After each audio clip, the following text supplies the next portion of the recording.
de Central de Radios.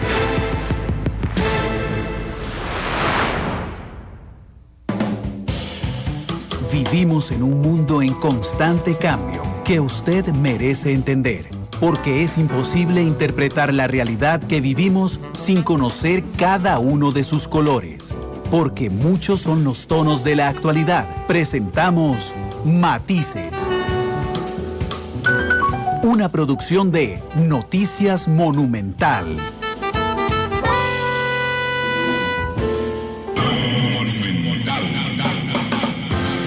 La radio de Costa Rica, 2 de la tarde con 4 minutos. Muchas gracias por estar con nosotros en este segundo programa de la semana.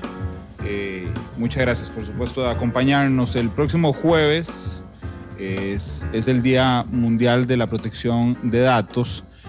Y yo hoy le pedí a un experto costarricense, a don Mauricio París, abogado experto en este tema, que nos acompañara. Porque bueno, yo no sé sé que ha aumentado, digamos, la conciencia sobre la importancia de estos temas, por lo menos es lo que yo percibo. No sé si es la suficiente importancia que le damos, porque podemos pensar hoy en experiencias internacionales donde gobiernos han tenido datos personales vinculados con datos de gustos, por ejemplo, de redes personales, han hecho campañas estrictamente personalizadas con esos datos.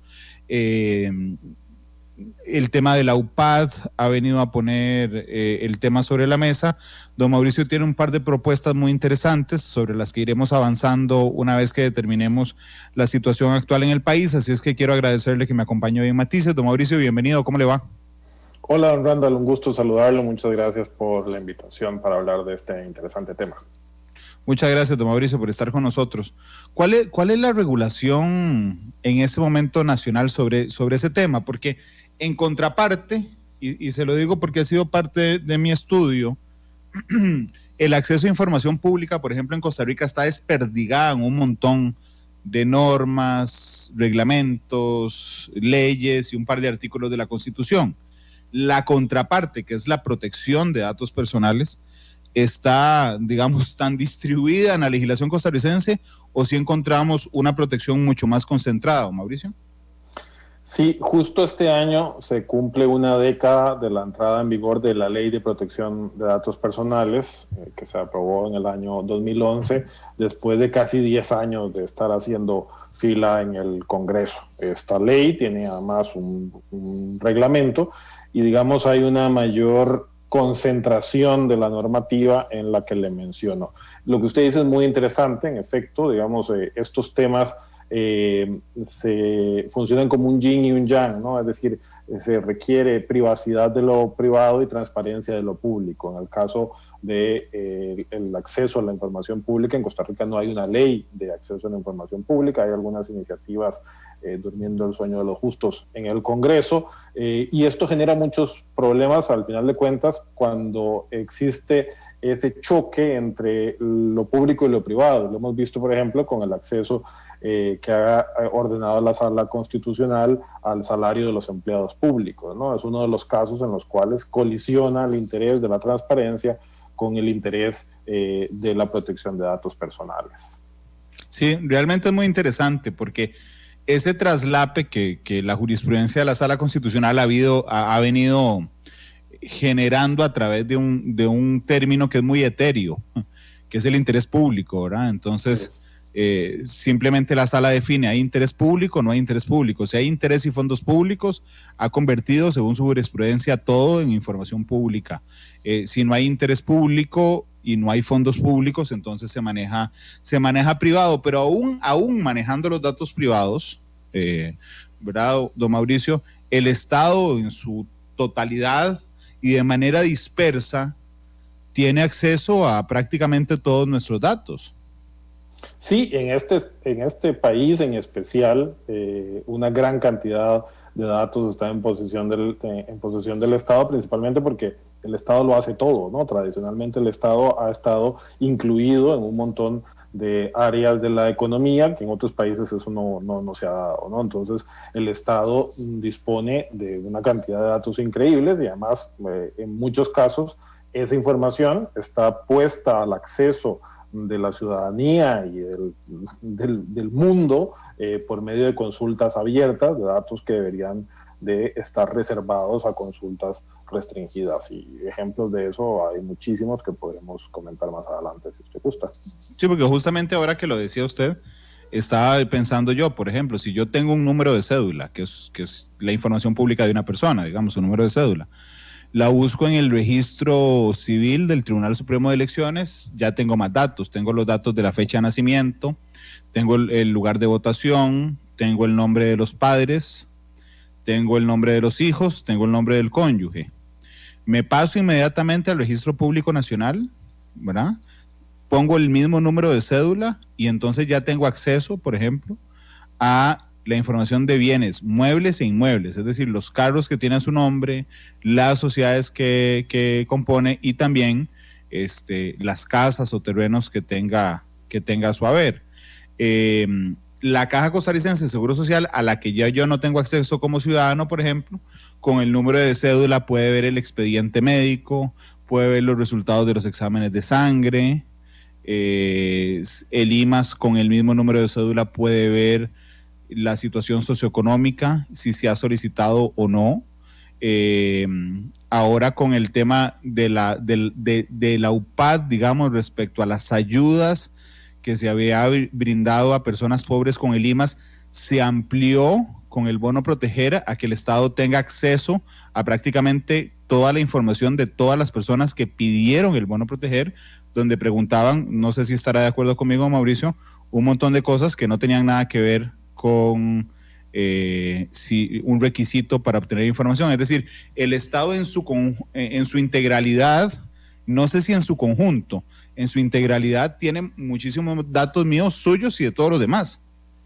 Absolutamente. Otros ejemplos también es, por ejemplo, usted indicaba que con respecto a la caja no se podía tener acceso a información. Pues hay algún módulo, por ejemplo, el módulo de morosidad. Si usted es patrono en su condición personal y pone el número de cédula, le saldrá en consulta pública que usted está moroso. En tributación usted, en un módulo usted pone su número de cédula y si usted está inscrito como contribuyente, le dice que está inscrito, le indica las actividades económicas a las cuales usted está inscrito, desde cuándo y si usted tiene deudas. No puede ver la declaración de renta, ya solamente eso hace falta, pero todos esos son accesos de facto irregulares que no se han normalizado a lo largo de 10 años. En migración, por ejemplo, en migración yo puedo ir y consultar, ahí sí, por escrito, eso no está en un módulo electrónico, de momento, yo puedo consultar con su número de cédula todos los movimientos de entrada y salida del país que han existido, ¿no? Entonces, es importante tener claro que eso es una particularidad costarricense, sobre todo el hecho de que eso nos parezca bien, ¿verdad? O sea, si usted ve, por ejemplo, un país como los Estados Unidos, no tienen un documento único de identificación de los ciudadanos, no existe un documento, una cédula de identidad, no existe un registro civil de nacimientos y de funciones centralizado, y no es porque no se les haya ocurrido, es precisamente porque han tenido reservas de darle al Estado esa información para que la administre, ¿no? Entonces, creo yo que probablemente por nuestra historia nos sentimos cómodos con eso, nos resulta sencillo y pues, se parte del supuesto del que nada debe, nada teme. Y lo que pasa es que todos los ciudadanos tenemos mucho que temer en cuanto al uso de nuestra información personal. Bueno, ahora que decía parte de la historia, digo, buena parte del siglo XX tuvimos un Estado benefactor que era el papá de todos, ¿verdad? Entonces, como es el papá bonachón que nos da todo, pues tampoco tenemos en reserva en contarle las cosas. Déjeme saludar. Sí, no, solo le quería decir, y el Estado además en muchos casos se comporta como si nuestros datos fueran de su propiedad, ¿verdad? Eso lo vimos, por ejemplo, en el caso de los datos biométricos, el proyecto de ley que salió o que se votó a finales del año pasado, en el Estado además decide, ahora yo voy a vender sus datos biométricos, ¿no? Nuestros datos se entienden que son casi que propiedad del Estado y que el Estado puede disponer de ellos y pasárselos de una institución a otra como si se pasara dinero de un bolsillo al otro. Déjenme saludar a Alberto Bremer, que nos reportó sintonía en Facebook. Yo quiero recordarles que si tienen preguntas, o comentarios las pueden hacer en el Facebook Live de Noticia Monumental, donde estamos transmitiendo obviamente en vivo, y lo pueden hacer en el 899-335-935, que es el WhatsApp, 899-335-935. Saludos a Alberto, a Yenori, ellos están en Facebook, a Leoncio Brenes, a Guillermo Garita, que nos saluda desde Pavas, a Carlos Muñoz, que nos reporta sintonía desde Washington, D.C., donde dice que hace mucho frío hoy, Ademar Navarro, José Guevara, Steven Sequeira, Randall Camacho, Miguel Gamboa en Punta Arenas, Gravin Sánchez, Álvaro Agüero, William Daniel Barrantes en Esparza, Gravin Sánchez, que está en Estados Unidos, Gustavo Martín Fernández, Rodolfo Herrera, Tatiana León, bueno, mucha gente, William Daniel Barrantes, Bernardo Zárate, Manuel, Rosy, Marco, Carlos, son parte de las 200 personas que ya nos acompañan en Facebook, además de los miles de oyentes. Después de conversar lo que hemos conversado, Mauricio, esta pregunta sobrará, pero no fue suficiente la ley ni el reglamento. Definitivamente no. Creo yo que en buena medida porque es de esas leyes que se han quedado mucho en el papel. Existe un regulador que fue creado en la Ley de Protección de Datos, que es la Agencia de Protección de Datos Personales, que ha tenido una labor, digamos, muy modesta por ser condescendiente, y que prácticamente nadie la conoce, y que ni siquiera el mismo Estado ha tomado en consideración a esta agencia y no le consulta, por ejemplo, los proyectos de ley. Entonces, realmente la incidencia práctica en esta década ha sido bastante limitada. Han sido las empresas privadas, sobre todo las que han hecho en algunos casos más esfuerzo por adecuar su operación a la Ley de Protección de Datos Personales, pero el gran ausente es el Estado costarricense. Creo yo que a partir del año pasado, por lo menos 5 casos bastante sonados que se dieron, comenzando por el de la UPAD en febrero, me parece a mí que la gente comenzó a tomar conciencia de la importancia de este tema y comenzó a entrar en razón de que esta relativización que muchas veces se hace de la importancia de la privacidad, ¿verdad? Que se dice como, no, la privacidad ya eso es algo del pasado, si ya ahora todas las empresas de tecnología tienen todos mis datos, no tengo nada que ocultar, ¿verdad? O sea, toda esta lógica que uno ve muchas veces en los comentarios en redes sociales cuando se hablan de estos temas, yo creo que quedó claro que la privacidad está muy viva, y quien le diga a usted que no se preocupe por los temas de privacidad y que no tiene nada que ocultar y que no hay nada más con esto, dígale que le enseñe sus chats de WhatsApp o que le dé la contraseña de su correo electrónico para ver si en efecto se siente cómodo compartiéndole esa información. Sí, de hecho estaba viendo más temprano, preparando la entrevista, un video de Kamala Harris hablando sobre esto, la hoy vicepresidenta de los Estados Unidos, porque realmente es muy interesante. Efectivamente, la frase esta del que no debe, el que nada debe, nada teme. Es relativa, y es muy relativa, porque imagínese usted aquí, y digo usted a quienes nos escuchan y nos observan, el Estado tiene, si el Estado tiene los datos de sus enfermedades, de su estado de salud general, tiene además donde usted vive, por supuesto, tiene el nombre de sus parientes, pero además sabe si usted recibe alguna ayuda, tiene su ingreso mensual, tiene, si usted de bajos ingresos, tiene información respecto efectivamente a las ayudas que recibe, al ingreso familiar. Si usted pidió el bono proteger o alguno de los miembros de su familia, también tiene ese dato, ¿verdad? Eso por un lado. Y hay otras informaciones que brindamos de manera casi inconsciente a las redes sociales hoy, por ejemplo, de qué nos gusta consumir, a qué horas nos conectamos, qué queremos ir a pasear, cuáles páginas visitamos, qué queremos, qué nos preocupa, en cuáles foros conversamos, a quién le reaccionamos, qué palabras claves usamos en las publicaciones que hacemos. Entonces, imagínese que en una campaña presidencial o una campaña de cualquier tipo, el partido de Randall, ¿verdad?, logre segmentar que a la gente de la provincia de Cartago, del norte de la provincia de Cartago, que tiene bajos ingresos, les preocupa particularmente el tema agrícola, ¿verdad? Pero que hay una tendencia, por ejemplo, al rechazo de los inmigrantes en el este de la provincia de Cartago, en mujeres entre 20 y 54 años. Yo podría inmediatamente hacer una segmentación de mercado, como se hizo en Estados Unidos, por ejemplo, en la campaña presidencial entre Trump y Hillary Clinton, y atacar, digamos, de manera personal esos datos, esa información. Ahora bien, ¿cómo hago yo, partido político, para tener esa información? Si en teoría la tiene el gobierno, que no la puede ni entregar ni vender.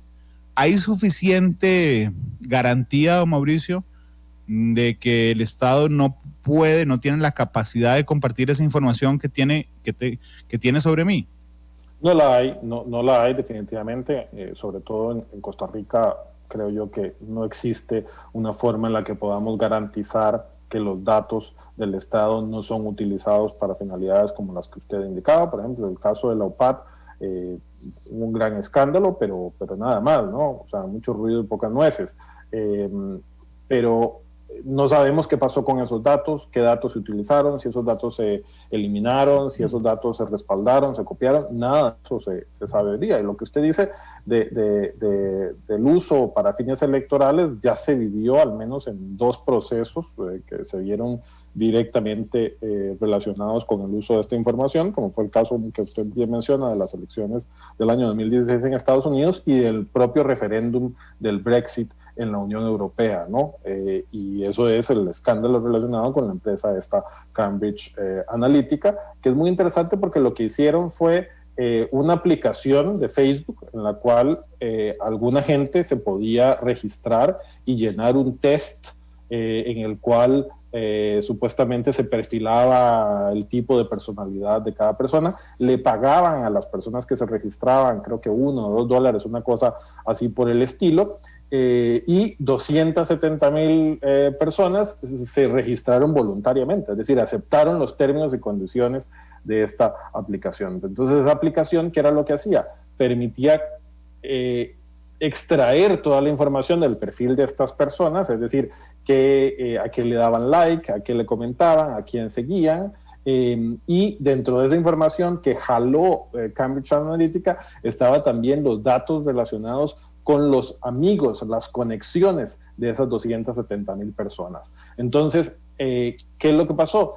270,000 personas puede ser un número muy reducido de individuos. Sin embargo, por medio de este mecanismo, al final de cuentas, se hicieron con los datos de más o menos 87 millones de usuarios de Facebook, ¿no? Entonces, por eso es que también hay que tomar conciencia de que la privacidad, aun y cuando es un derecho individual, termina siendo de relevancia colectiva. En ese caso, 270,000 personas pusieron en riesgo el uso de los datos de 87 millones de personas. Entonces ya con eso, imagínense, se puede parametrizar, se puede hacer una fotografía de cada individuo, de qué le teme ese individuo, cuáles son sus preocupaciones, cuáles son sus gustos, y con eso lo que hicieron fue personalizar mensajes, ¿verdad? Si usted pone una valla, si un candidato pone una valla en la carretera General Cañas, todos los carros que pasan por ahí ven la misma valla, el mismo mensaje. Si dice, por ejemplo, no a los inmigrantes, todos van a ver que dice no a los inmigrantes, pero lo que pasa con la publicidad segmentada es que entonces le permite darle mensajes diferentes a cada persona. Entonces, si un mismo candidato utiliza este mecanismo y entonces le presenta, no publicidad, porque no es publicidad lo que se termina pactando, son noticias, ¿no? Son estas fake news, y entonces a uno le tira unas noticias y a otro otras. Entonces eso hace que se pierda la experiencia uniforme del mensaje. Entonces, claro, está segmentado y parametrizado para decirle a cada quien lo que está esperando. Y eso tuvo incidencia directa, que está más que acreditado en múltiples estudios, al menos en esos 2 casos que le indico. Claro. Que sí, que son muy interesantes ambos. Déjeme dividir el tema en 3. En el manejo de datos personales respecto al Estado, el manejo de datos personales respecto a terceros comerciales, por ejemplo, y el manejo de datos personales en redes sociales. Déjeme empezar por terceros. Esta última semana han llamado como 17 veces a un compañero aquí de la radio de la cárcel, ¿verdad? Y aunque, para hacerle una estafa, y aunque aunque yo noto la intención muchas veces de las autoridades de menospreciar el hecho de que los privados de libertad tengan todos los datos, porque no es que marcan ahí, marcan ahí por suerte. Aleatoriamente, sí. Sí, y averiguan cómo se llama. Es que saben el nombre, saben el teléfono, y está bien. Los otros datos que puedan saber por el registro, por ejemplo, son públicos, pero a mí el tema del teléfono me llama tremendamente la atención. Yo trabajo en prensa y vieran lo que cuesta obtener el número de celular de una persona legalmente. O sea, para averiguar el teléfono de una persona tenés que hacerlo porque alguien no conoce. Mira, por favor, le puedes preguntar que si me puede dar el nombre. Y en la cárcel están absolutamente todos mis datos. Tienen más datos ellos que WhatsApp, don Mauricio, en este instante. ¿Cómo hacen para tener acceso a esos datos? Que mi número de celular no es información pública, es personal. O sea, las posibilidades de fuga de esta información son muchísimas. Hay un mercado negro de datos personales importantísimo en Costa Rica y también hay un efecto dominó importante. Yo creo que desde el momento en el que hemos legitimado la operación de facto del Tribunal Supremo de Elecciones de tener abierta esa cantidad de datos que tiene en su página web que son innecesarios, o sea, nadie necesita, el ciudadano promedio no necesita tener acceso a saber cómo se llama su cónyuge o saber cuál es su domicilio electoral, eso no lo necesita, puede tener aplicaciones prácticas para los notarios o para el mismo tribunal a la hora de votar, pero no se necesita para el grueso de la población. Eso genera un efecto dominó de identificación a todo nivel, ¿no? Luego vienen los burós de crédito, donde usted se encuentra generalmente los datos de los teléfonos de las personas. Esos datos pueden provenir de las mismas operadoras de telefonía.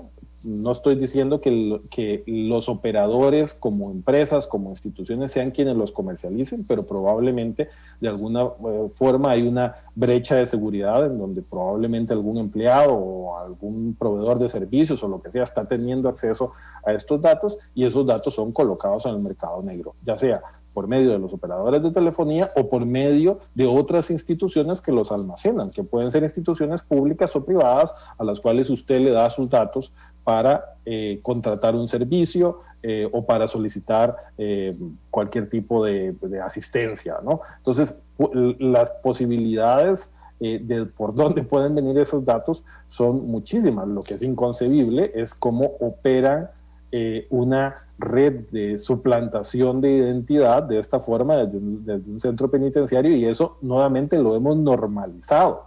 Eso es absolutamente inconcebible, cómo hay memes al respecto y cómo ya la gente se burla y cómo la gente relativiza los temas relacionados con propiedad con protección de datos diciendo pues en la reforma tienen todos sus datos, ¿no? Eso es inconcebible en un Estado y ahí es donde está el problema. Es decir, esas cosas pueden suceder, pero el asunto es que no hayan consecuencias. Es el tema de que cada vez que sucede algo, lo que creen es que poniendo multas más altas o poniendo penas más altas, entonces la gente va a dejar de incurrir en acciones ilícitas. Y la solución no es esa. El asunto es que cuando esos casos se den, haya consecuencias, aunque sean más modestas las penas o las multas, pero que esas cosas dejen de suceder. Pero lo que sucede es que se han normalizado estas cuestiones en Costa Rica. No, don Mauricio, la tenencia de datos privados sensibles, ¿es delito o es una falta administrativa? Es decir, si yo sé, por ejemplo,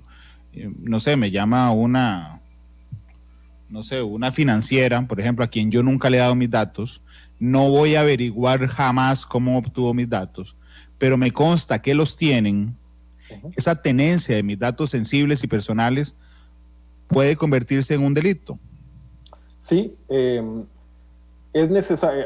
Hay un concepto importante que es, primero, ¿qué es dato personal? Dato personal es cualquier dato que identifique a una persona o lo haga identificable.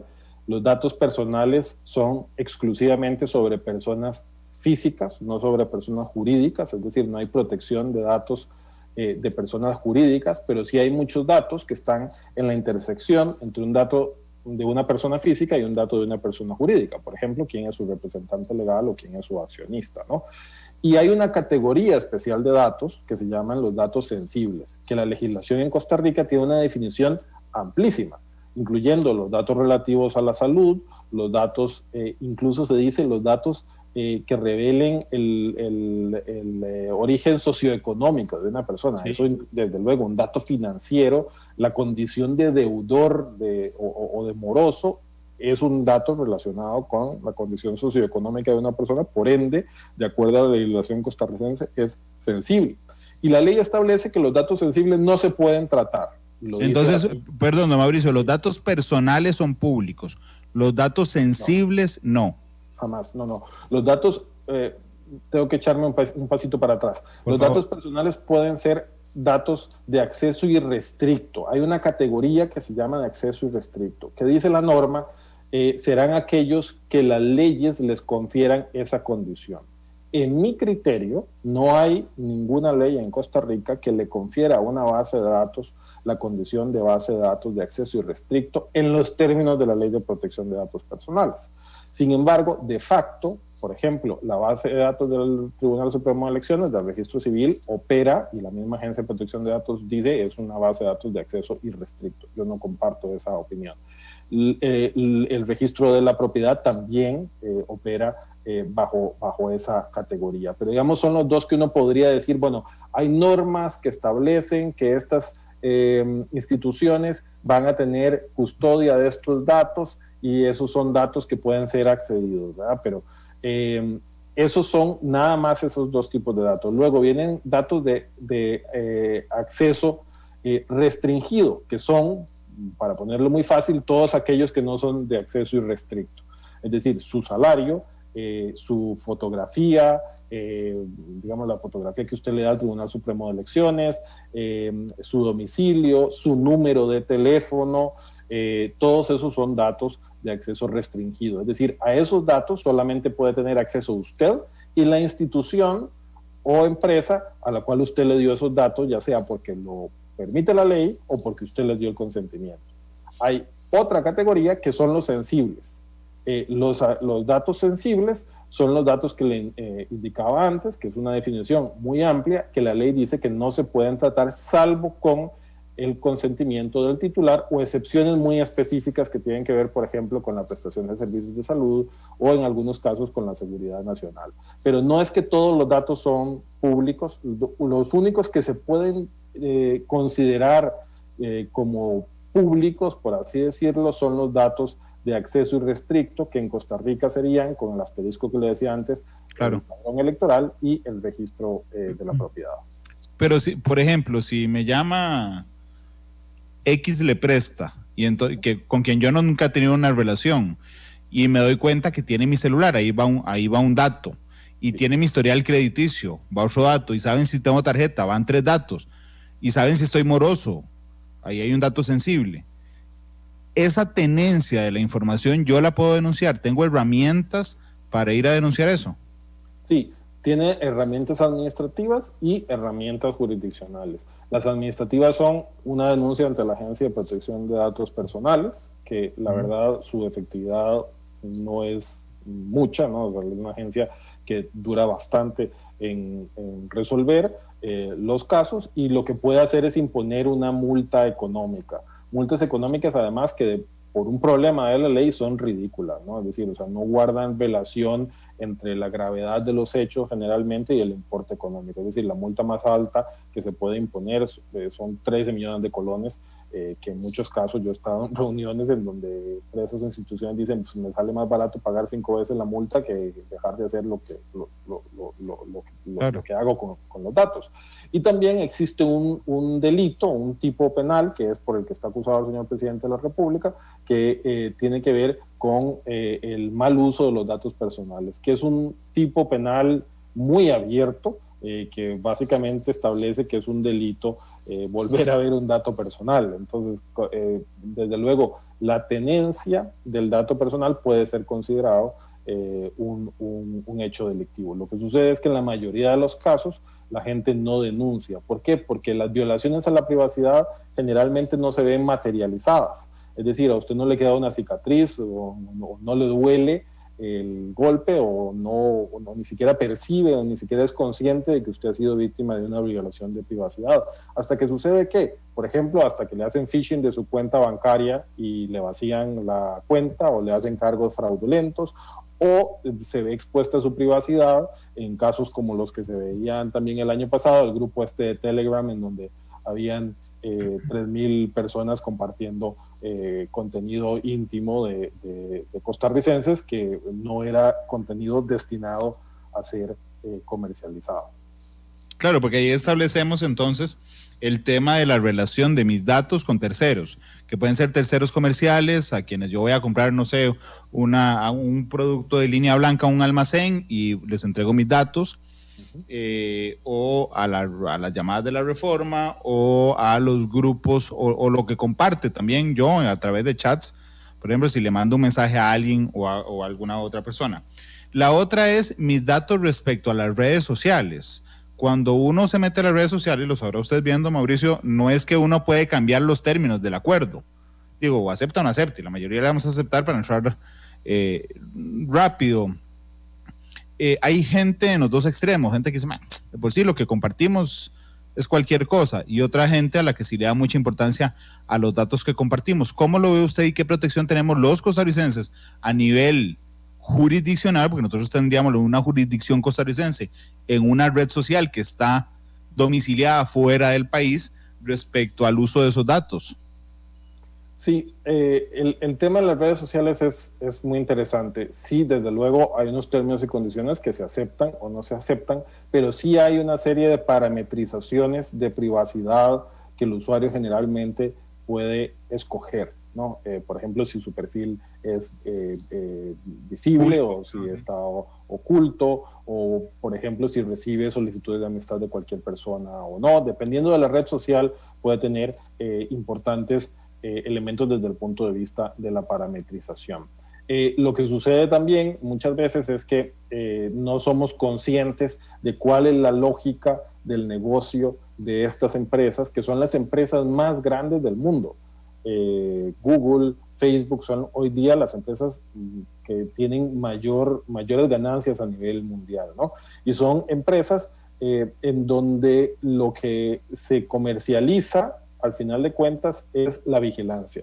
Es decir, es la parametrización o el estudio del comportamiento de cada uno. Lo que les resulta a ellos interesante o lucrativo no es necesariamente el contenido de lo que nosotros ponemos, o la foto, o lo que sea, sino es cómo usamos esas redes sociales, a quiénes seguimos, a qué hora nos conectamos, y por eso es que lo que procuran es meternos en un camino de adicción a la red social en donde no salgamos de ahí. Por eso es que ahora también Facebook se está convirtiendo en un marketplace, en un gran mercado. Por eso es que también hace la modificación a los términos de WhatsApp, para que entonces por WhatsApp yo pueda comunicarme con empresas relacionadas con Facebook, y yo no tenga que salir de Facebook para nada. Pero al final de cuentas no es el contenido de lo que yo pongo, o mi foto, o lo que sea, sino es eso, es mi comportamiento, es verificar qué es lo que me gusta, qué es lo que me asusta, cuáles son mis inquietudes, y entonces agarrar eso y venderme productos o servicios hechos a la medida, pensando que con eso, desde luego, se tiene una incidencia más directa en las decisiones de consumo de cada persona. Sí, por supuesto. De hecho, yo lo conversaba la semana pasada con alguien, que no es que yo ahora escriba por WhatsApp a mi familia, por ejemplo, quieren comer en la noche pizza, entonces que alguien en Facebook o en WhatsApp esté oyendo y me llame por teléfono y llame al Ministerio de Salud a decir, ojo, Randall está gordo y está pidiendo más pizza, y el Ministerio de Salud me llame a decirme, mira, estás pidiendo más. Eso no es así. Simplemente vas a ver, por ejemplo, que yo me metí hoy en la tarde a ver comidas rápidas, por ejemplo, en Facebook. Entonces, cuando esas comidas rápidas le contraten publicidad a Facebook, van a saber que un target bastante eficiente voy a ser yo. Ese es más o menos el esquema que usan las redes sociales. Esos datos de las grandes redes sociales las pueden comprar empresas, don Mauricio. Es decir, podría, por ejemplo, una empresa grande costarricense comprar esa base de datos de Facebook, por ejemplo, para diseñar campañas de cualquier tipo.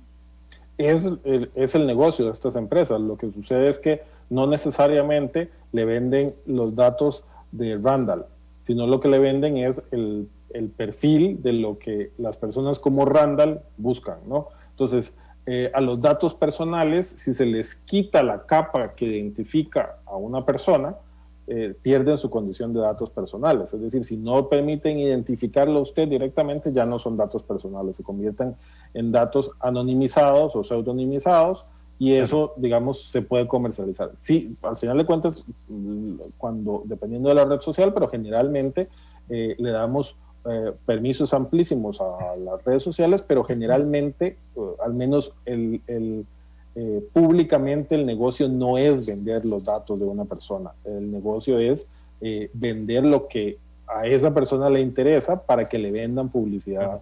Vender la segmentación del mercado. Así es, exactamente. Es decir, no va a aparecer Randall Rivera Vargas, cédula tal, edad tal, sino hay tantos hombres en Costa Rica con edades entre tal y tal que buscan tal y tal, y por eso nosotros le vendemos este segmento para que usted le llegue directamente. Exactamente, sí.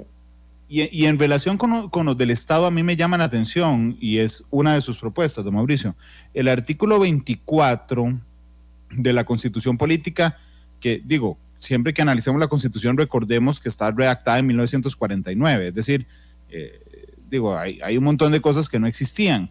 Si bien la Ley de Jurisdicción Constitucional, que es la que crea la Sala Cuarta, le da, digamos, algún dinamismo al texto de la Constitución bajo la interpretación de la Sala Constitucional, realmente son normas muy viejas. Y el artículo 24 es el que resguarda la privacidad de las comunicaciones, las cartas, hoy las llamadas telefónicas, los mensajes. Por eso es que un juez tiene que autorizar que le violen a usted el artículo 24 y le escuchen las llamadas. Usted propone un cambio ahí, porque me parece que a la luz de la actualidad es insuficiente como está redactado el artículo 24, Mauricio. Sí, así es, don Randall. Es normativa analógica para un mundo digital. Y el problema que tenemos es que generalmente la misma Sala Constitucional ha interpretado la protección de datos como un derivado del derecho a la intimidad que consagra el artículo 24 de la Constitución. Pero ese derecho a la intimidad es muchísimo más limitado que el derecho a la protección de datos. ¿Por qué? Porque es el concepto de que yo tengo el derecho de reservarme unas informaciones para mí. Es decir, yo tengo el derecho de no compartir determinadas cosas y que ni el Estado ni otros ciudadanos interfieran o tengan acceso a esa información. Y entonces se ve, digamos, reflejado también en el acceso, por ejemplo, la intervención de las comunicaciones que usted bien mencionaba, ¿no? Y eso desde luego no estaba pensado para un mundo digital y sobre todo para una economía digital, en donde, vuelvo y repito, las empresas más grandes del mundo son, el petróleo de esas empresas son los datos, ¿no? Entonces, la protección de datos va un paso más allá. La protección de datos le permite a usted tener el derecho de disposición de sus datos aun y cuando usted los haya compartido. Es decir, si usted le da sus datos a una empresa o si se los da al Estado porque necesita, por ejemplo, votar o necesita solicitar un servicio o una ayuda o vacunarse, usted no pierde el derecho de disposición sobre esos datos. Usted siempre va a tener derecho ¿a qué? A poder accesar a esos datos. Usted puede llegar hoy día, lo establece la Ley de Protección de Datos, y decirle a cualquier institución financiera, a cualquier empresa, a Casa Presidencial, a Cinerube, decirle, buenas, usted me puede decir por favor qué datos tiene míos, y tienen 5 días para contestarle. Si no le contestan por escrito, ahí ya se genera la primera falta. Luego, usted tiene derecho también a solicitar la cancelación de esos datos personales, actualizarlos, tiene el derecho al olvido también. Entonces, esos datos o ese poder del ciudadano sobre los datos no se pierden ni está reservado solamente para los datos que yo no quiero revelar. Entonces, son derechos diferentes. No se trata de un tema romántico de querer ver la protección de datos en la Constitución, así como uno ve a veces proyectos de ley que uno dice porque tiene que estar en la Constitución, ¿no?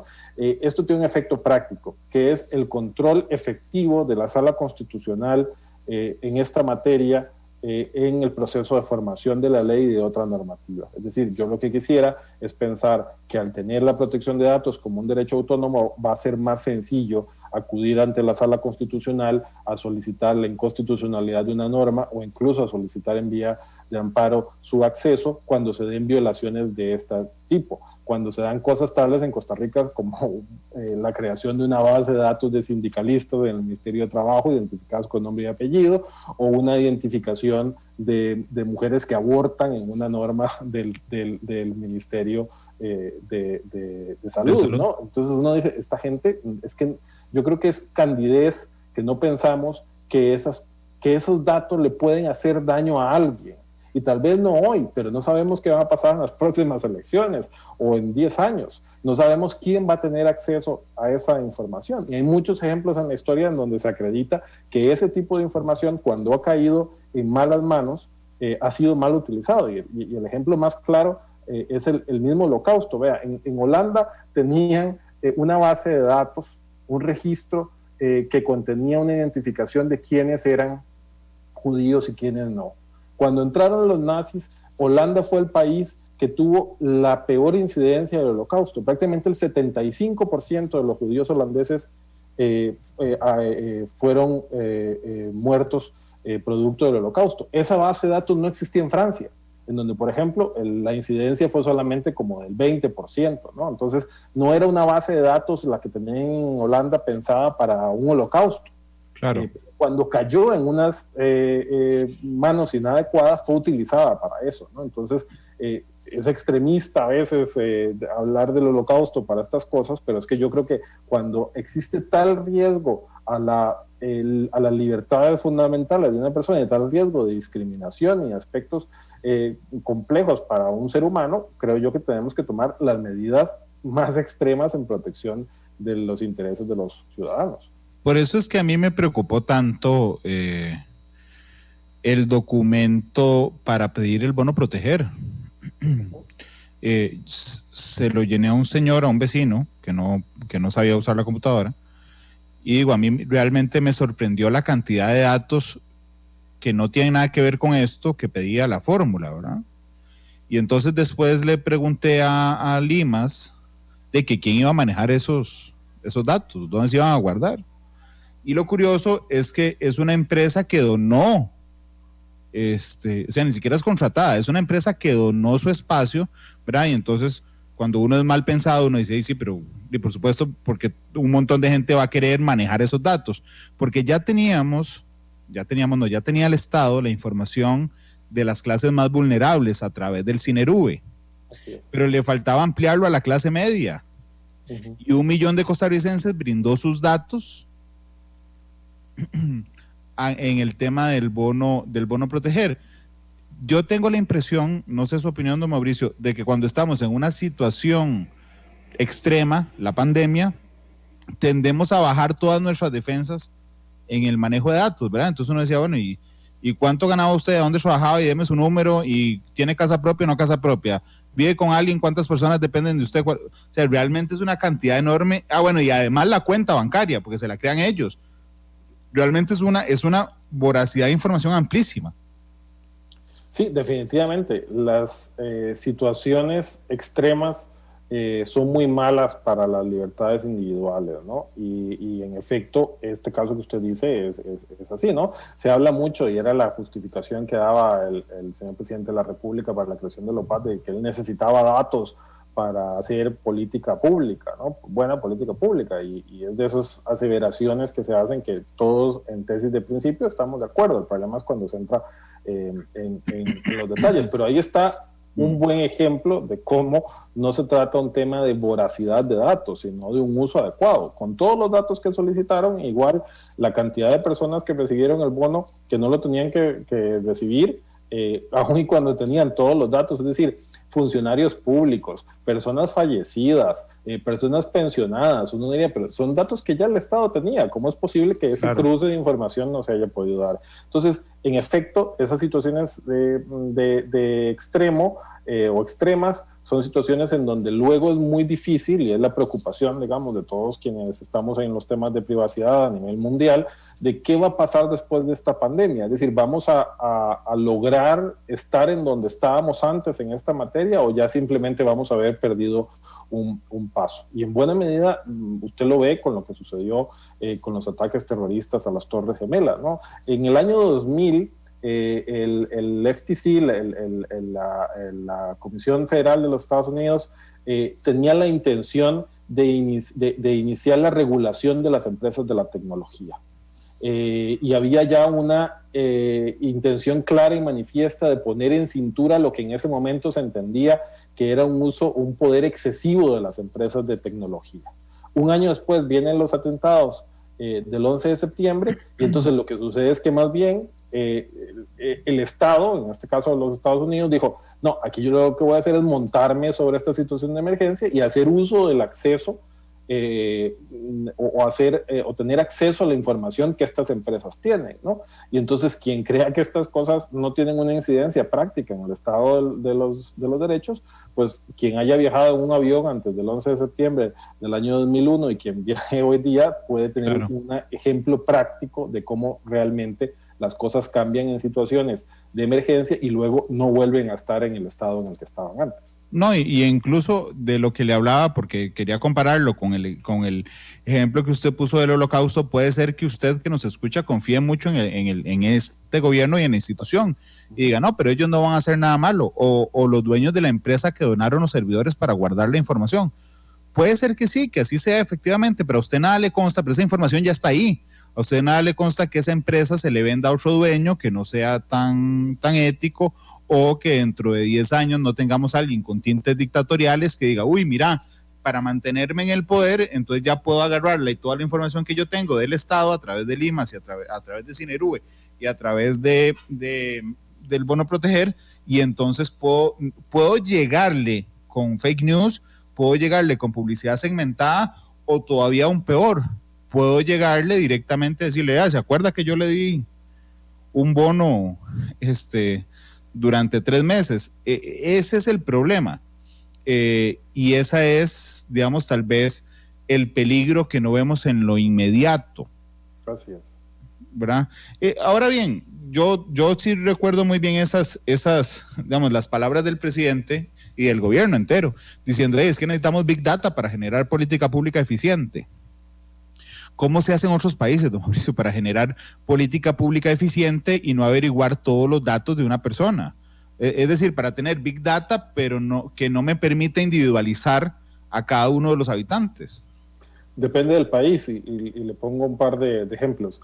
El año pasado también, a inicios, casi que de forma simultánea, cuando aquí se conocía el tema de la UPAT, en Holanda se declaraba ilegal un sistema que se llamaba Siri, que era para poder prever cuáles eran los grupos de población, o más bien las personas que podían tener mayor riesgo de cometer fraude en ayudas sociales. Es decir, Holanda, ¿no? País además regido por la norma más avanzada de protección de datos personales, que es el Reglamento General de Protección de Datos de la Unión Europea. Hicieron un software en donde con inteligencia artificial, utilizando, por ejemplo, las sentencias que existían de personas que habían sido condenadas por solicitar ayudas cuando no se necesitaban, y utilizando, digamos, los lugares de Holanda en donde estas poblaciones estaban más identificadas, le alertaba a la institución respectiva del gobierno holandés cuáles eran las personas, digamos, le ponían rojo, póngale ojo a esta gente que está aquí, ¿no? Y esta gente puede ser gente que, de acuerdo a estos parámetros, pueda incurrir en este tipo de acciones. Eso, desde luego, es impensable y fue declarado ilegal, y se trabajaron abajo todo el sistema. Claro, hay una protección importante hacia estos sistemas en Holanda, pero aún así, existiéndola, lo llevaron adelante al punto de que hasta que alguien no se quejó, no se revirtió. Pero también es muy interesante también lo que sucede en un país como China, ¿no? En donde tienen este sistema ambiciosísimo que va a cambiar, creo yo, muchísimo la forma en la que vamos a percibir la privacidad en el futuro, que es los sistemas que se llaman de crédito social, ¿no? Entonces, y es uno de los planes más ambiciosos del gobierno chino, es poner en práctica este sistema que lo que va a hacer es beneficiar a los ciudadanos que se portan bien.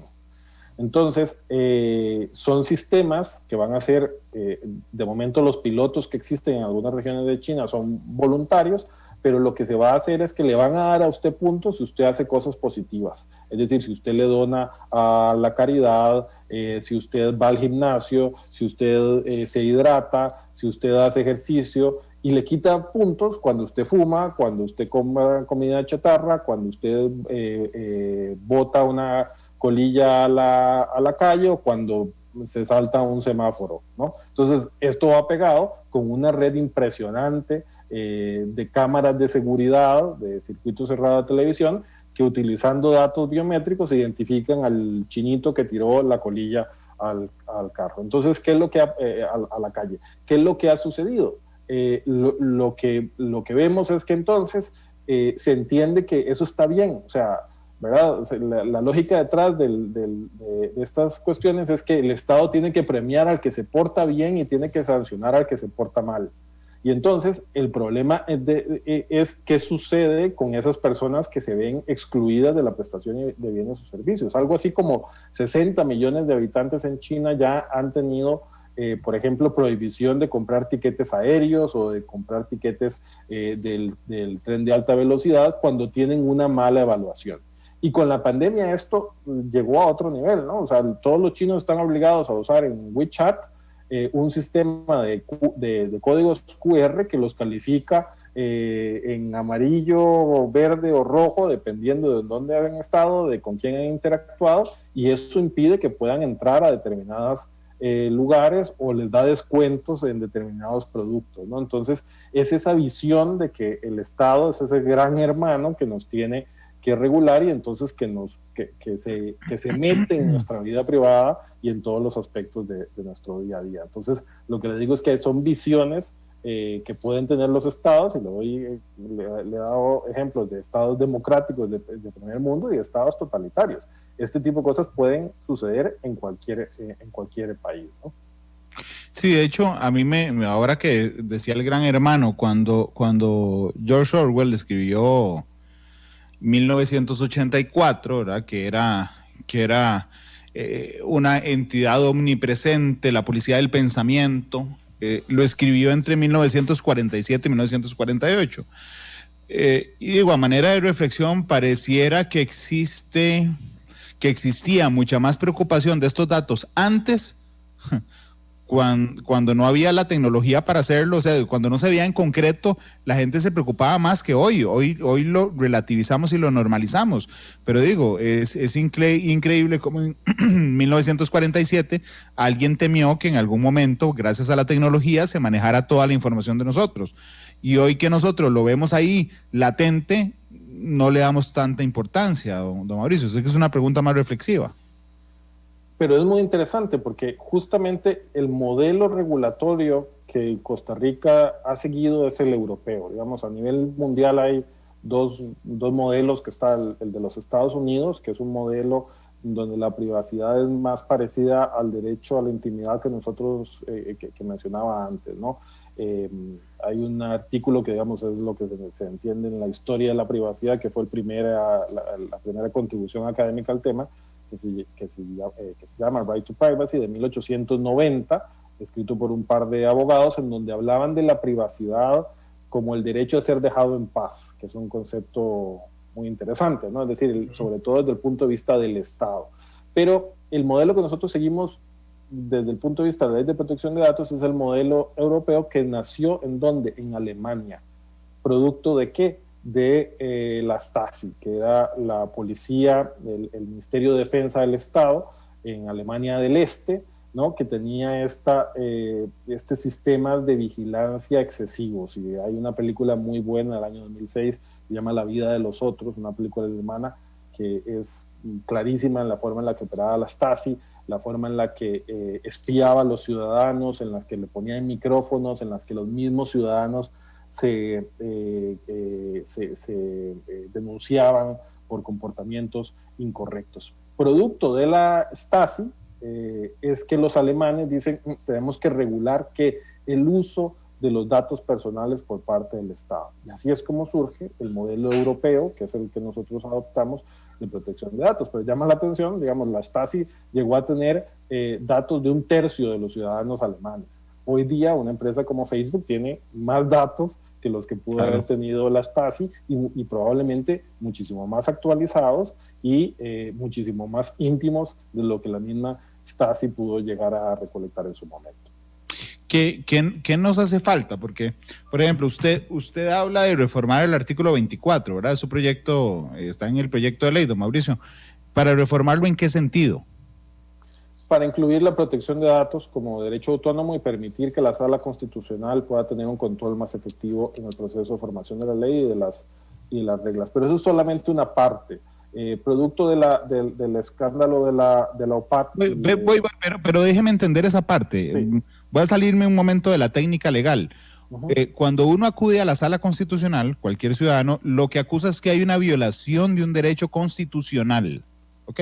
Entonces, por ejemplo, si yo acuso hoy de que me violaron mis datos personales que no están incluidos en ese artículo 24, realmente la Constitución, la Sala no va a encontrar ningún texto en la Constitución que ampare mi derecho. Y probablemente me diga, ¿sabe qué, Randall? Váyase a la PRODAP, esto no le toca a la Sala Constitucional porque no hay una violación a la Constitución o a un derecho plasmado en la Constitución.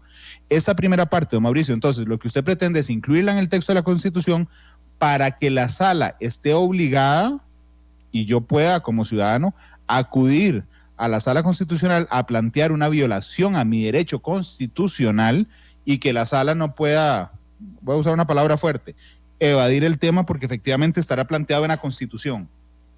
Lo que usted dice es lo que la Sala ha venido en algunos casos sí, en otros no, haciendo a partir de la entrada en funcionamiento de la PRODAP. De hecho, tiene un estribillo que dice, a partir de la entrada de vigencia de la PRODAP, usted puede ir a la Agencia de Protección de Datos y que le vaya muy bien. Lo hace de forma selectiva, casi que dependiendo de quién es el letrado al que le cae, lo tira a la PRODAP o lo resuelve. Pero lo resuelve además de una forma bastante arcaica, y siempre entendiendo que es una violación al derecho a la intimidad. Y como explicaba antes, realmente estamos hablando de un derecho diferente. Claro. Pero en efecto creo yo que incluir el concepto de protección de datos va a obligar a que la Sala y el sistema jurídico en general reconozca las particularidades y las características del derecho de protección de datos. En efecto, al convertirse en un derecho fundamental, en algunos casos debería de poder el Estado o la Sala escoger cuándo lo resuelve, y eso debería de ser, digamos, en los casos en los cuales sea una violación lo suficientemente relevante como para que sea resuelto por la Sala, porque y en el tanto no tengamos un regulador adecuado. El problema es que hoy día remitir a un ciudadano a la Agencia de Protección de Datos Personales, realmente pues esa agencia no tiene dientes para hacer valer los derechos que tienen los ciudadanos. Eso es un componente. Y el otro es la posibilidad del control sobre las leyes y los reglamentos que se pueda hacer directamente acusando una violación al texto constitucional de forma directa y no derivada, para que en casos como el decreto que creaba la OPAT o la ley de datos biométricos, uno pueda ir ante la Sala Constitucional y decirle, vea, esto viola el artículo 24 en cuanto habla de la protección de datos personales. No es un invento mío, eso ya existe en países que tienen textos constitucionales modernos, en donde ya hace parte del supuesto de que no solamente vivimos en un mundo análogo, sino vivimos en un mundo digital. Pero también lo permite a través de la consulta, es decir, si a alguien se le ocurre presentar un proyecto de ley que en alguno de sus artículos viole el tema de la protección de datos, se aprueba en primer debate, yo si soy diputado, podría accionar ante la Sala Constitucional de manera previa a la entrada en vigencia de esa legislación y debería de estudiarlo a la luz de los principios constitucionales, incluyendo entonces el tema de la protección de datos. Es correcto, sí, pero eso es una pata del banco. La otra pata del banco es la necesidad, que creo yo es más imperiosa incluso que la reforma constitucional, de una reforma integral de la Ley de Protección de Datos Personales, que es también el otro proyecto que yo le presenté a la Comisión Investigadora de la UPAD y que todavía no ha sido presentado a la corriente legislativa. Las diputadas que se interesaron más por ambos proyectos fueron Silvia Hernández y Ana Lucía Delgado, pese a que yo lo puse a disposición de toda la comisión, pero todavía tienen algunas dudas respecto a dónde ubicar a la Agencia de Protección de Datos Personales y desde luego un tema relacionado con el presupuesto que se le asigne a esta institución. Pero yo le diría que casi que más importante que la reforma constitucional o más efectivo que la reforma constitucional con una incidencia más práctica va a ser la reforma integral a la Ley de Protección de Datos Personales y el replanteamiento por completo de la Agencia de Protección de Datos Personales. ¿Qué hace la reforma en específico, Mauricio? ¿Qué buscan cambiar de lo que está vigente hoy? Primero, actualizar la norma, es decir, cuando, como le decía, la Ley de Protección de Datos cumple este año 10 años y cuando se aprobó tenía 10 años de estar en el Congreso. Desde el punto de vista tecnológico, nuestra Ley de Protección de Datos es una pieza de museo. Además es una copia, una mala copia, de la Ley Española de Protección de Datos Personales, ya derogada desde el año 2018 en España. Entonces hay que actualizarla e incluir un montón de aspectos, digamos, muchísimo más detallados que la norma que tenemos no regula. Segundo, también adecuarla al estándar internacional en la materia. Y esto tiene que ver con el convenio 108 de la Unión Europea, que es el motivo por el cual el jueves se celebra el Día de la Protección de Datos Personales. Se conmemora que se aprobó este convenio en 1981, es decir, es un convenio que tiene 40 años ya de existir, y pese a que es una norma de la Unión Europea, es una norma que está abierta a la aprobación de estados fuera de la Unión Europea, y Costa Rica debería de aprobar este tratado internacional.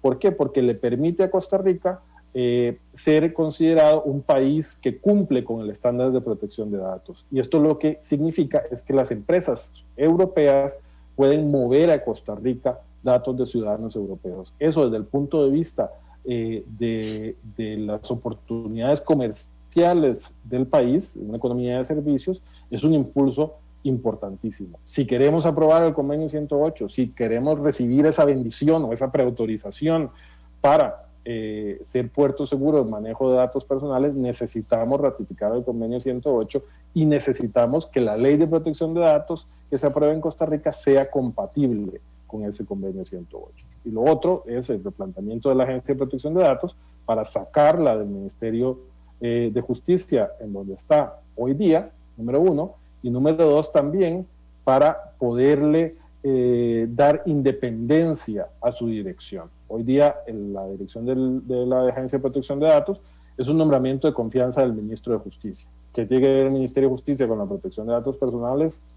No lo tengo claro, pero el hecho de que es el nombramiento de confianza, pues hace entonces que cuando es el Estado quien hace un mal manejo de los datos personales, uno tenga dudas realmente de la independencia con la que puede actuar la institución cuando el nombramiento de su director depende del mismo Estado al cual está regulando.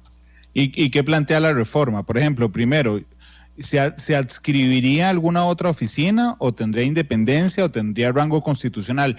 ¿Qué es lo que busca con la reforma específicamente sobre la PRODAP?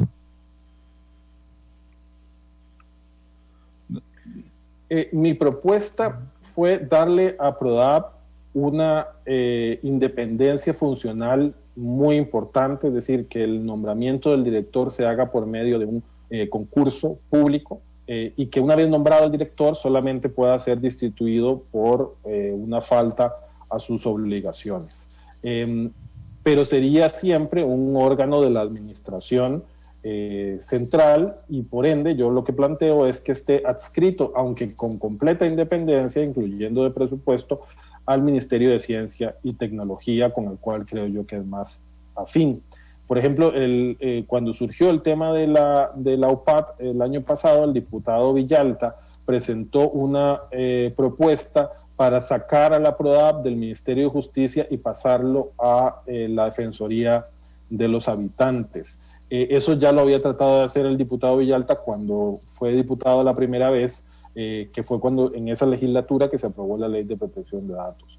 Y la Sala Constitucional, en una consulta que se le realizó, dijo que la PRODAP no puede estar adscrita a la Defensoría de los Habitantes porque imponer sanciones administrativas es una competencia que la Constitución le ha reservado exclusivamente al Poder Ejecutivo. Entonces no puede un órgano del legislativo, como la Defensoría de los Habitantes, tener una injerencia sobre facultades específicas del Ejecutivo. Y me parece a mí que también el director es nombrado a dedo por el defensor de los habitantes, es decir, o sea, es lo mismo. Entonces, mi propuesta es esa, constituir una institución autónoma nueva. Creo yo que en un país en donde hay 240, 250 instituciones y más bien me parece que lo que necesitamos es reducir el tamaño del Estado, no tiene mucha lógica, y pues la propuesta es garantizar que ese director tenga, digamos, una independencia importante y un presupuesto además adecuado, que es el otro problema de PRODAP, ¿no? Una institución que no tiene suficientes funcionarios, no tiene, por ejemplo, suficiente capacidades técnicas. Usted en estos casos tiene que hacer auditorías técnicas, necesita peritos técnicos, necesita ingenieros, necesita un montón de elementos que la PRODAP no tiene al día de hoy. Sí, yo me refería respecto a la autonomía, me refería a darle rango constitucional a la PRODAP, no necesariamente, digamos, crear una enorme institución, sino darle rango constitucional con el fin de acuerpar, digamos, aún mucho más a quien dirija la PRODAP, y también, digamos, el tema presupuestario, porque ¿cómo está en este momento, Mauricio? Digamos, cada gobierno escoge cuánto le da a la PRODAP, o hay un destino, creo que no, constitucional que defina cuánto es el presupuesto. No, era lo que usted indicaba, es decir, cada gobierno le otorga una partida a PRODAP. PRODAP también se deja las multas que impone, pero lo que sucede es que no impone prácticamente multas, y las multas que pone son muy bajas, ¿no? Creo que en eso debería asimilarse más a la Comisión Nacional del Consumidor, que es un caso similar, ¿no? Es un caso en donde en el 95 que se aprobó esa ley era impensable creer que una institución iba a meter en cintura a todos los comercios y que iba a haber temas de garantías, políticas de devoluciones, asuntos de publicidad engañosa. Nadie creía que eso era posible, y llegó, crearon una institución, la institución comenzó a resolverle problemas a las personas, comenzó a meter multas, y la gente dijo, esta gente me ayuda, me soluciona los problemas. Y hoy día tenemos súper interiorizado el sistema de consumo. ¿Qué fue lo que pasó? Personas que se echan al hombro instituciones y que las sacan adelante. Claro, lo que pasa es que, vamos a ver, incluso en el presupuesto de la Oficina del Consumidor, ¿verdad? Vos le das presupuesto a una oficina para que investigue a terceros, ¿verdad? En el caso de PRODAP, podría ser investigación de terceros, ¿verdad? De cómo se maneja, pero realmente tengo la percepción de que la mayoría de roces respecto al manejo de los datos es de quien tiene los datos, que es el Estado. Entonces es como decirle, mae, tome, yo le doy tanto para que me vigile a mí mismo. Así es. Entonces, una manera de coartar, digamos, esa dinámica de análisis es darle un resultado, darle un presupuesto ínfimo para que no se pueda mover. Así es, sí, vean lo que pasó en el caso de la OPAT, ¿no? La Agencia de Protección de Datos abrió un expediente, y yo creo que le hizo la carátula y dijo, no voy a hacer nada porque este caso está en investigación del Poder Judicial, y ahí quedó parado, ¿no? Entonces, son las cosas que uno dice realmente, o sea, ¿dónde está la independencia de esta institución? Creo yo que además es indispensable. La agencia creo que ha tenido 7 u 8 directores en en 7 u 8 años que tiene de existir, porque no se conformó exactamente desde el momento en el que se creó la ley.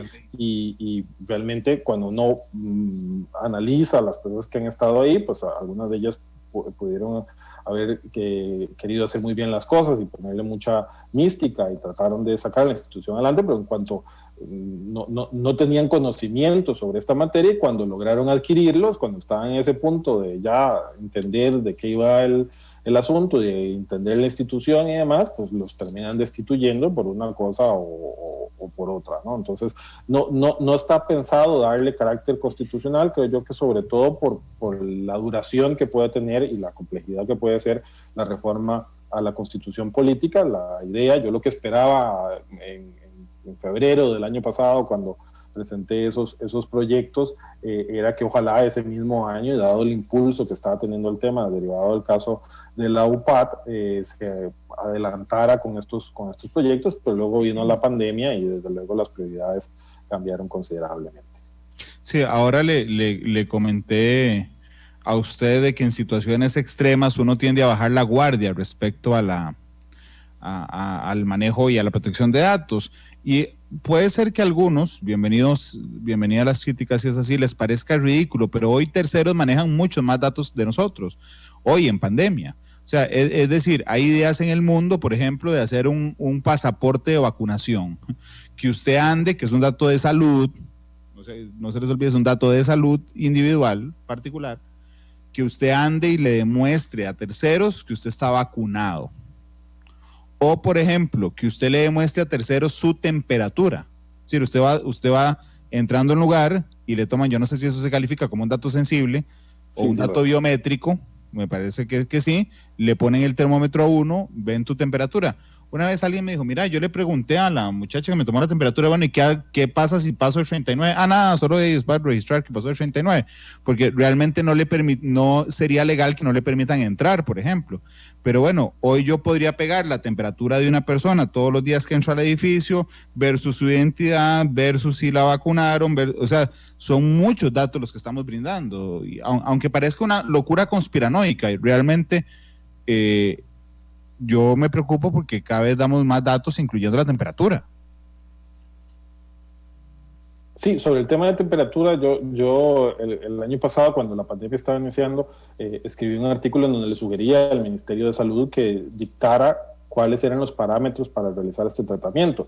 De acuerdo a la Ley de Protección de Datos, el tratamiento de datos relativos a la salud solamente puede ser realizado por personal sanitario, pero desde luego no es lógico pensar que vaya a haber una enfermera o un médico en la puerta de cada institución para tomar la temperatura. Se podría haber, dado el estado de excepción que existe, habilitar a determinadas personas con determinado perfil para realizar esa labor, y sobre todo, ¿a partir de qué momento se considera que es fiebre?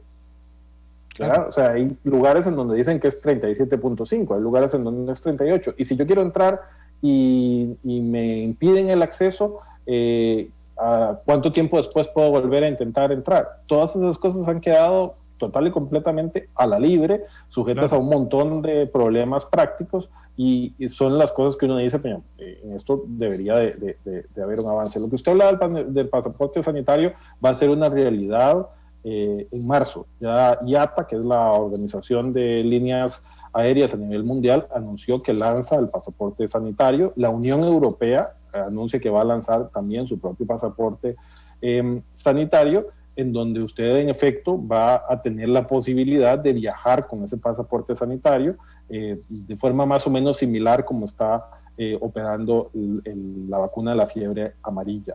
El problema, don Randall, aquí es este periodo de tiempo que no sabemos de cuánto va a ser, en donde la vacuna no está disponible para toda la población. Entonces, tal vez para viajar, uno podría decir, pues puede tener alguna lógica ya las restricciones que existen hoy día, pero yo estoy seguro que van a comenzar a surgir servicios especiales para personas vacunadas, ¿no? O se va a poder decir, los que están vacunados van a ir al estadio, o van a ir al concierto, o pueden entrar a este restaurante, o pueden ir a esta fiesta. Los que no están vacunados, no. Y uno puede no estar vacunado porque no tiene acceso a la vacuna, como sucede hoy día, o también puede no estar vacunado porque no se quiere poner la vacuna. Entonces, el riesgo de discriminación en estos casos es muy importante. Puede tener una incidencia práctica y no sabemos cuánto tiempo vamos a tener que vivir con esta condición, ¿no? Y además no sabemos ni siquiera qué va a suceder con la vacuna. Es decir, puede ser que una vacuna tenga unos efectos que se materialicen unos años después o sea más eficaz que la otra. Entonces, el pasaporte sanitario va a decir, yo estoy vacunado y además qué tipo de vacuna es la que tengo, ¿no? Entonces, aquí lo que entiendo está haciendo el Ministerio de Salud, de acuerdo a las personas que conozco que han recibido la vacuna, es apuntar en un libro de actas quién se vacunó y quién no. Es decir, una base de datos física. ¿Qué pasa si se extravía el libro?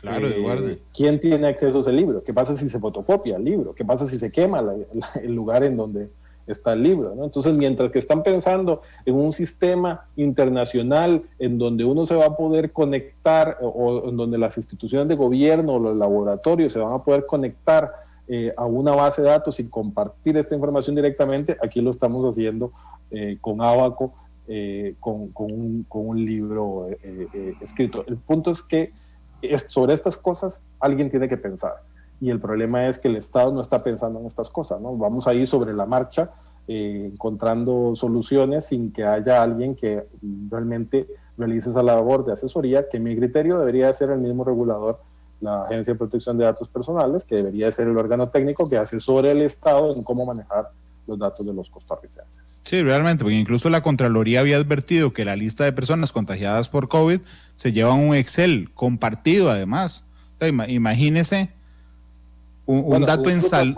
No sé si usted vio esa noticia también el año pasado, de la clínica Marcial Fallas, un chat de no sé cuántos médicos, enfermeras y a saber quién más, que eran donde se compartían las pruebas de PCR de todos los que iban ahí, ¿no? Es decir, o sea, una violación absoluta de cualquier regla, y uno lo que dice es, ¿esta gente en qué está pensando? Y probablemente es que no entienden, no saben los riesgos que están asociados a eso, y el problema es que hay un tipo de ignorancia que es la más peligrosa, que es la ignorancia supina, es decir, cuando se ignora lo que se debe de conocer, que es lo que sucede en muchos de estos casos. Sí, realmente incluso este tema del que hablábamos sobre la regulación durante la pandemia a mí me llama tremendamente la atención. Yo creo que a veces debería bajarle una rayita a mi chip revolucionario, pero yo me he puesto a pensar, si yo voy entrando a una oficina pública, por ejemplo, ¿verdad? Porque lo que hay es un protocolo, ¿verdad? Que no limita para nada jamás mi libertad de movimiento. Entonces, yo voy entrando, no sé, a una oficina del Poder Judicial y me dicen, no, es que necesito que se tome la temperatura. Y yo digo, no me pueden evitar el ingreso, o si no me echo gel en las manos no me pueden evitar el ingreso, o si me toman la temperatura y tengo 39.8, yo podría pelearme, ir a la sala constitucional, alegar que me violaron la libertad de tránsito entrando en una oficina pública. Es decir, hay un montón de elementos que los metimos debajo de la alfombra, ¿verdad?, para enfrentar la pandemia. Don Mauricio, dame un segundo para ir a pausa comercial. Regresamos, nos queda el último minuto para hacer una reflexión general, y yo siempre le pido al invitado del programa que escoja una canción de cierre, así es que vaya pensando en el corte. Son las 3:21, vamos a la pausa y volvemos.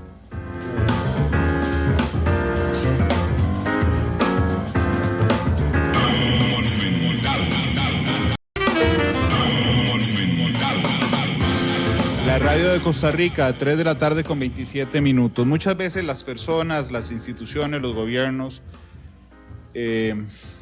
nos enredamos entre lo urgente y lo importante. Y a mí me parece, a menos de que don Mauricio me contradiga, que muchas veces dejamos pasar el tema de la protección de datos, que es muy importante, por cuestiones meramente urgentes. Es decir, que a veces la clase política no le pone la suficiente atención y la ciudadanía tampoco. Mauricio, ¿por qué? Y este es el minuto final, ¿por qué deberíamos de ponerle atención a este tema?